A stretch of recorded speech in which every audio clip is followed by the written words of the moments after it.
Hall, the University of California School of Law. Ladies and gentlemen, please join me in welcoming Howard Lincoln.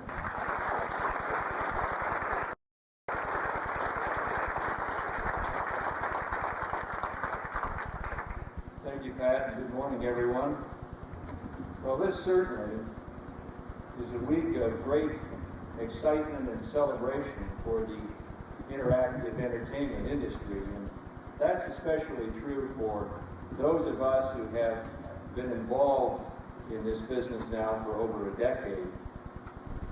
For one thing, this show focused on our specific form of fun serves, I think, to validate interactive entertainment as a permanent form of consumer recreation. The days when this business could be dismissed as just a passing fad are fortunately long gone. And the future of this business would appear to be very bright indeed. But like any relatively new and growing industry, we do face some challenges. That's what I'd like to talk about this morning. Incidentally, last week the Wall Street Journal said that some people in this industry think that I'm either a visionary or an idiot.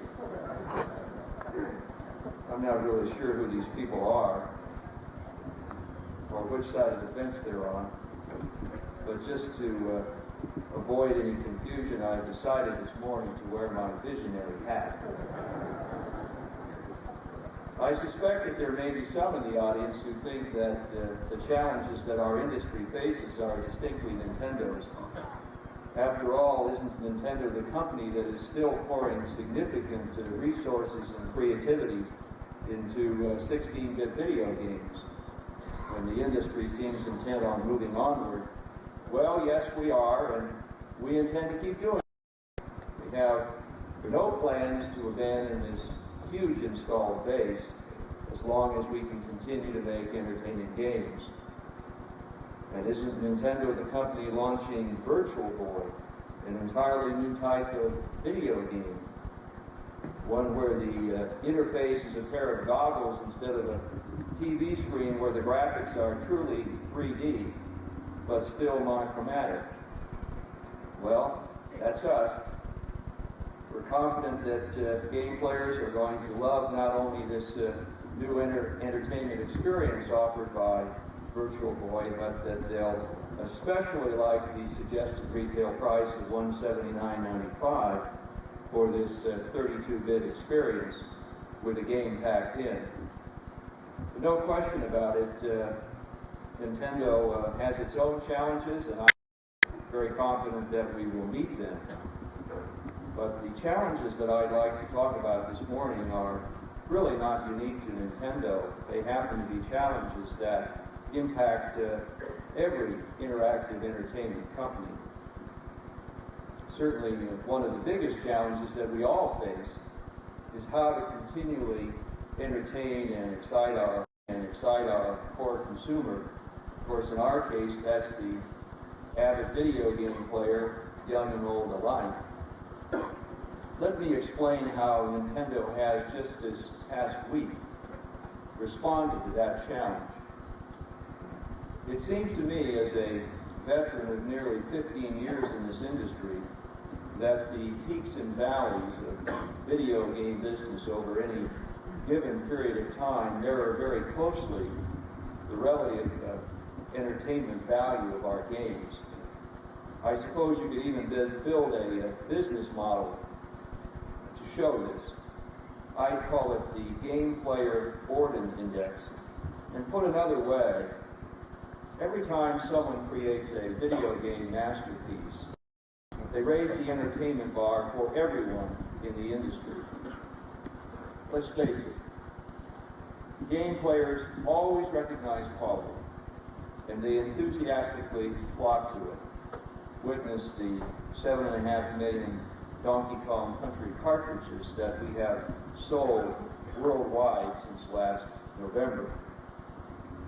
Likewise, once we give consumers a Donkey Kong Country, they naturally expect that everything else out there on store shelves and everything to come will be just as good, if not better, in terms of entertainment value. And it's this never-ending quest for better games that's really behind our decision to move the introduction of Nintendo Ultra 64 in North America and Europe to next April.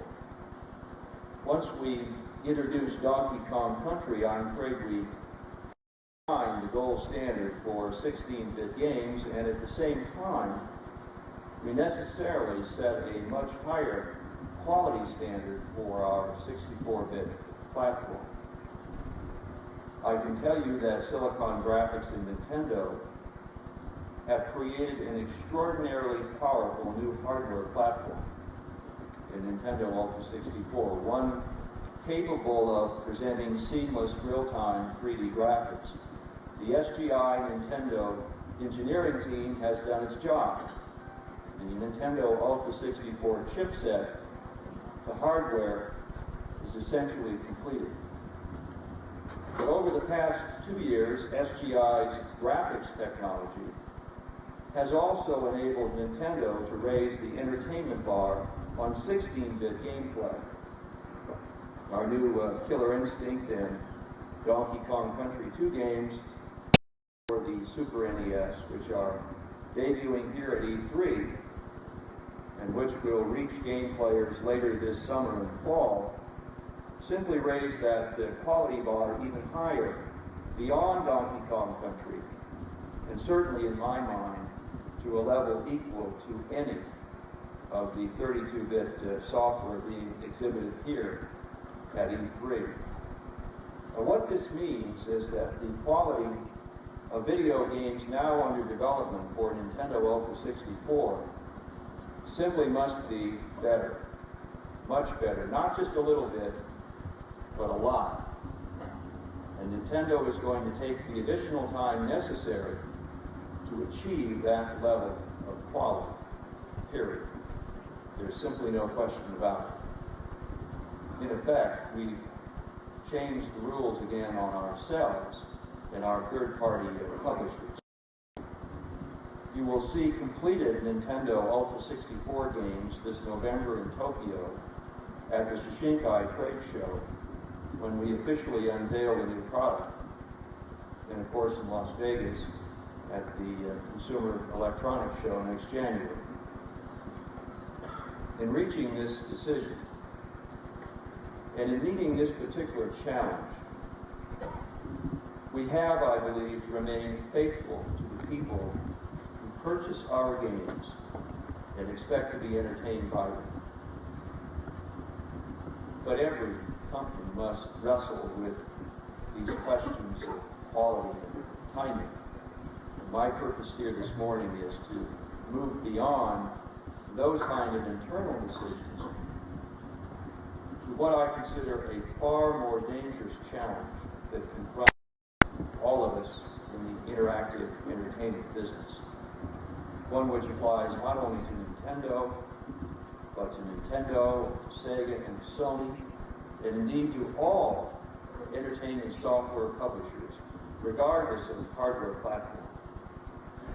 And the challenge that I want to address this morning affects every person whose livelihood is dependent upon the creation, manufacturing, marketing, and distribution of interactive entertainment. And as I introduce this challenge, I must admit that at first glance it appears rather benign. This innocent-looking thing is known as the video game copier, a machine to make counterfeit software. And the one displayed here is marketed under the name Super Wildcard. And that name is certainly appropriate because into the future of interactive entertainment, that's precisely what it represents. The Super Wildcard and products like it immediately expand the already daunting problem for software counterfeiting into the borderless reaches of cyberspace. And there, the prospects for protecting our businesses, for protecting our employees, for protecting the products of our imagination are downright chilling. But before we move into that future, let me start by talking about what exists today. Over the last few months, we've all been bombarded with numbers that try to put the counterfeiting story into context. For example, the Business Software Alliance recently estimated the worldwide loss of pirated business software at over $15 billion per year. Counterfeiters are now putting a dozen albums worth of popular music on a single audio CD, selling it for a couple of dollars. We know that bootleg copies of Disney's Lion King video were widely available throughout Asia, long before the legitimate product hit the store shelves here in this country. But I want to concentrate solely on the impact of counterfeiting to our interactive entertainment industry. We conservatively estimate that the loss to counterfeit entertainment software, whether for play on home video game systems or personal computers, is at least $5 billion per year. Let me focus a little more narrowly.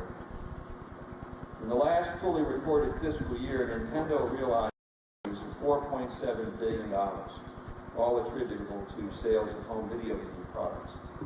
And our nearest competitor, Sega, had revenues of $3.4 billion, of which $2.9 billion were directly attributable to home video game sales.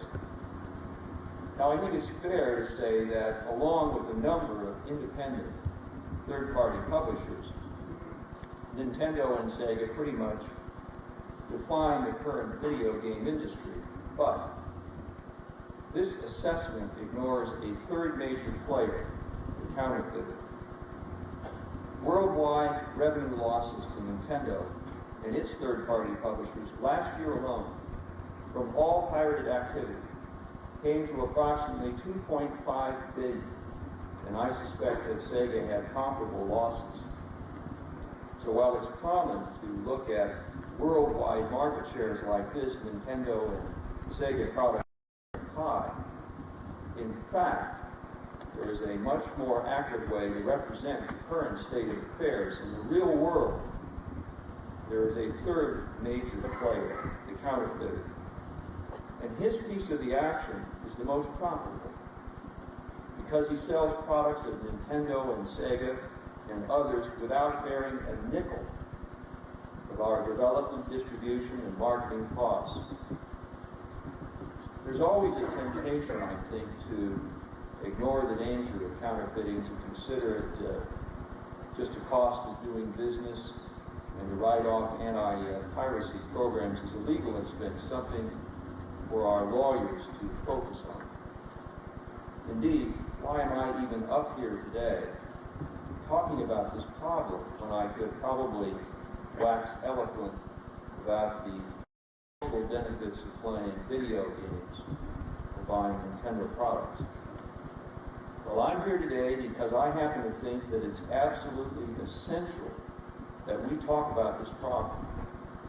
This is something that requires heightened awareness on the part of all of us to play a role in what we hope will continue to be a growing business. And if we ignore this problem or fail to keep it in proper perspective, we do so at an ever-increasing risk. Because, ladies and gentlemen, the bad guys happen to be getting much better at their work. Make no mistake about it. Let me show you what I mean. At the left is a copy of the legitimate Nintendo cartridge for one of the claims mega hits Mortal Kombat 2. And at the right is an all but identical counterfeit version.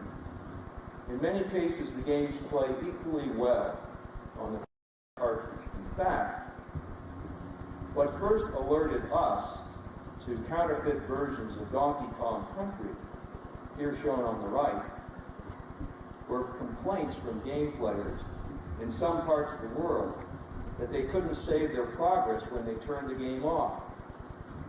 The counterfeiters, to further increase their profit margins, had simply eliminated our battery backup. The impact of this counterfeiting problem is overwhelming, and it shows every sign of getting worse, much, much worse. We estimate the potential size of the worldwide market for legitimate interactive entertainment products at something between 2 and 3 times current levels. Now think about that for just a minute. We're not just talking here about a challenge to the interactive entertainment business. We're also looking at a tremendous opportunity for this industry.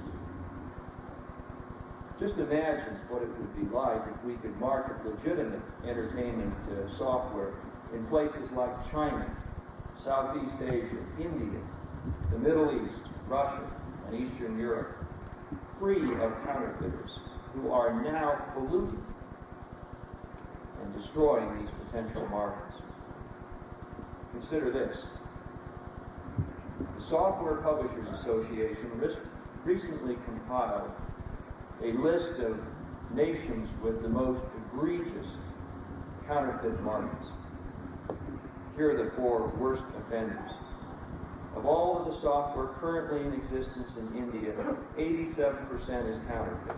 Thailand, the percentage exceeds 90%. The former Soviet Union, 95%. And in the People's Republic of China, virtually every software program in a nation of over 1 billion people was stolen from its rightful owner. In fact, in China, counterfeiting has actually become a growth industry. Combined, these 4 nations that I've just listed are home to more than 2.3 billion human beings, or 44% of the world's population.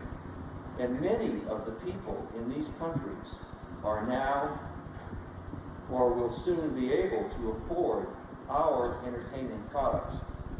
So if you believe that the interactive entertainment industry is healthy now, think what it could be like if it existed as well inside of the borders of just these 4 additional nations. And that, it seems to me, should be our goal, to expand our legitimate business into these new markets. But the impact of counterfeiting is more than just the corporate bottom line. Right now, the clear majority of all software is created right here in the United States. And the growth of counterfeit software undeniably threatens the jobs of hundreds of thousands of Americans who directly create and market software, including a number of people in this room and many here at U3. Well, how do we deal with this problem? At Nintendo, we've been trying to answer that question now for over a decade. And the experience we've obtained has taught us a few things.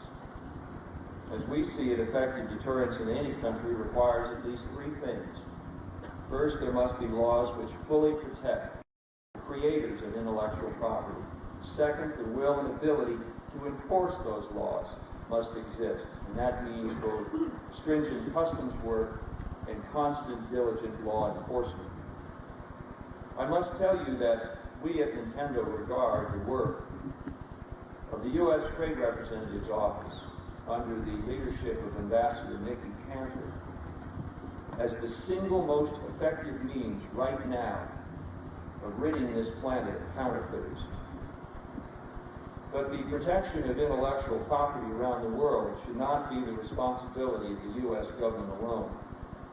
It seems to me that all governments need to recognize that there is no safe haven, and there should be no safe haven for pirates, whether they board ships as in the old days or manufacture fake products in violation of somebody else's property rights. And it doesn't stop just with governments. Unless industry as well is a full and active participant, and I mean time and money from every viable company within an industry, enforcement will fail. And in the case of the interactive entertainment industry, it means that relying on Nintendo or Sega alone to fight video game counterfeiting just will not cut it. Every company here Every company at E3, big and small, must do its share in one way or the other. Finally, deterrent number 3 would seem to be the easiest: simple understanding. But in some ways, it's the most difficult. I suspect that some governments may actually see short-term economic gain in counterfeiting and either condone or actually support it. What they fail to realize is that in the long term, severely hampering the birth of a native information and entertainment software industry within their borders. Here again is the super wild card. Let me tell you a little bit more about it. It's an accessory being manufactured right now in Taiwan and Hong Kong, which is readily available around the world. It attaches to the Super NES or the Sega Genesis, and in non-technical terms, sucks the computer code right off the silicon and deposits it directly onto a floppy disk. The cost is not cheap, $200 to $500. But obviously this is not a big obstacle. Currently, sales of these devices in Hong Kong alone are running at fully 40% of the unit volumes of 16-bit consoles. And the reason is simple. That investment makes possible the perfect copy of any available video game cartridge in the world for the minimal cost of a floppy disk.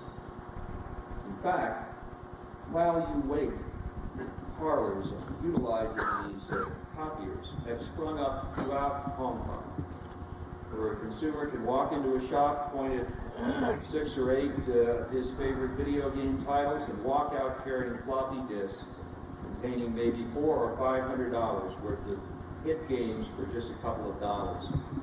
And the impact? Well, consider this. In Hong Kong, a market with an installed base of over 500,000 16-bit hardware systems, Sega recently reported that initial sales of its lead release of last year, Sonic & Knuckles, totaled 200 pieces. 200. And if you think Hong Kong is a long way away, take a look at this. Here's an advertisement in a current issue of a U.S. magazine, a well-respected U.S. magazine, offering, and I quote, add-on video game systems that hook up easily to existing systems, end quote. The payoff, according to this ad: parents and players rejoice. Pay 60 cents a game, not $60. Rejoice indeed. What this device represents is the explosion of video game counterfeiting into the limitless, borderless, and all but lawless reaches of cyberspace. And in that sense, we in the video game business now face all of the dangers which have confronted PC software developers for some time. Like it or not, our software is posted on network bulletin boards as soon as it comes to market. In a sense, though, our task is even more difficult, because instead of enforcing morality among adults perhaps interested in a single spreadsheet program, we're faced with explaining ethics and intellectual property rights to a world full of teenagers ravenous for our form of entertainment. Make no mistake about it, cyberspace is different. This is a world where every user is a potential illegal distributor, and that distributor is extremely difficult to detect or even identify. What's more, if he's suspected, escape is quite simple. Unlike the typical video game counterfeiter working with millions of cartridges over tens of thousands of square feet of manufacturing space, the cyberspace pirate can destroy material evidence in the matter of a few keystrokes.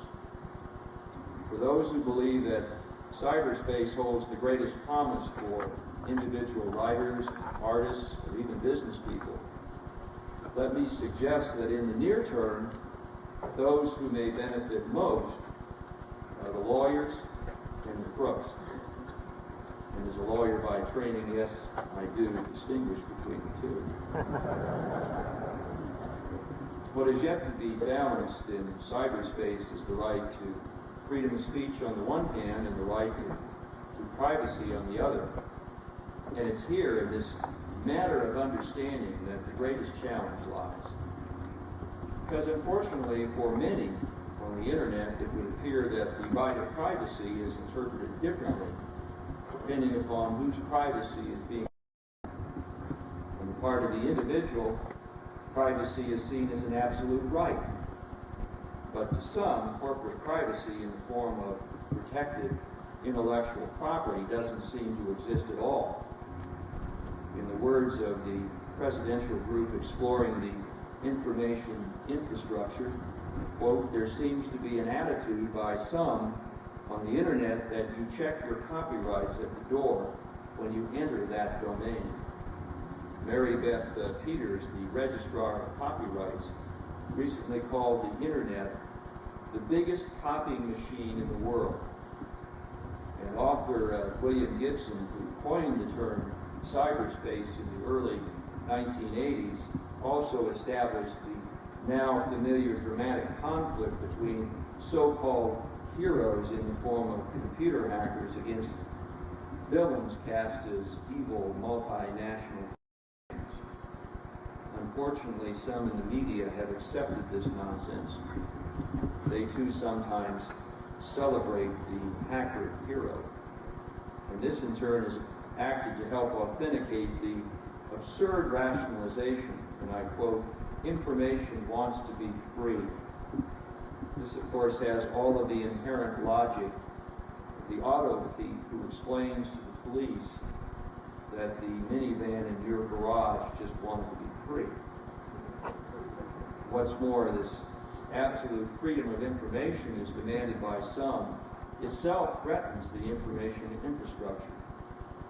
Most would agree with Clinton administration official Sally Katson, who warns that people will not use the information infrastructure unless they have confidence that their information is going where they want it to, when they want it to, and nowhere else.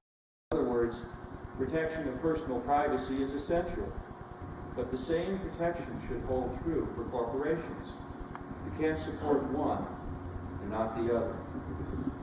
Freely disseminate proprietary information owned by corporations, their legally protected intellectual property, is to strip it of commercial value and in turn destroy the promise of the information infrastructure. Without the promise of those original Donkey Kong arcade machines back in the early 1980s, there would have been no revolutionary Donkey Kong Country for the world's video game players in 1994. That game alone required an investment of millions of dollars in time and technology, a figure that few hackers can afford. When counterfeiters use cyberspace to freely distribute somebody else's software, the future truly is undermined. Because when worthy content is robbed of its commercial value, the people who create it find something else to do for a living, and the content just never exists. And thus, the legal protection of information is not a threat to cyberspace, but rather its greatest asset. And to help protect that asset, a committee of the Presidential Task Force on the Information Infrastructure is currently finalizing a series of proposals, including changes to existing U.S. copyright law. These changes will provide additional protection to intellectual property in cyberspace, and they deserve this industry's wholehearted support. Now, not everyone may share my views on protecting information, especially some of those on the internet. So this morning as I began speaking, a copy of my remarks were entered into the Nintendo corporate bulletin board on America Online.